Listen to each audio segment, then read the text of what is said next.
تمشي الكرة مرة أخرى للهلال. ممتاز الفريق الهلالي. يمشي الكرة كوليبالي. هدما هذا كان قريب من الترجي الموسم الماضي. هدما ممتاز. هدما خطير الهدف الأول. هدما 1-0. جاهم الددومة يحط 1-0. كوليبالي. هدما يصنع فرحة العشاق هنا وروفا بامتياز. روفا يسجل الهدف الأول. 1-0 للهلال. الهدف الأول في بركان.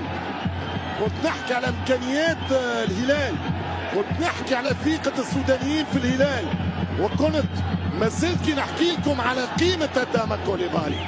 20 شوف هدما شعمل، شوف هدما مع الحدادي يغسل الحدادي عيني في عينك من بعد رباني بساقه ما جابوش وسامع يهرب ويعطي اسيست ولا اروع في السيمتر يوصل كوره وروفا يحط الكوره في الشبكه. 1-0 في مرمى ناس السنيتي. هدف غالي جدا ومهم جدا لنادي الهلال كبير الشرق الافريقي ووسط القاره. يسجل هنا هدف ليتقدم الهلال 1-0. هدف مهم جدا لسيد البلد. هي قاد بطولات تتلعب قاعدة الهدف المسجل خارج الميدان يتحسب هدف مهم ومهم جدا.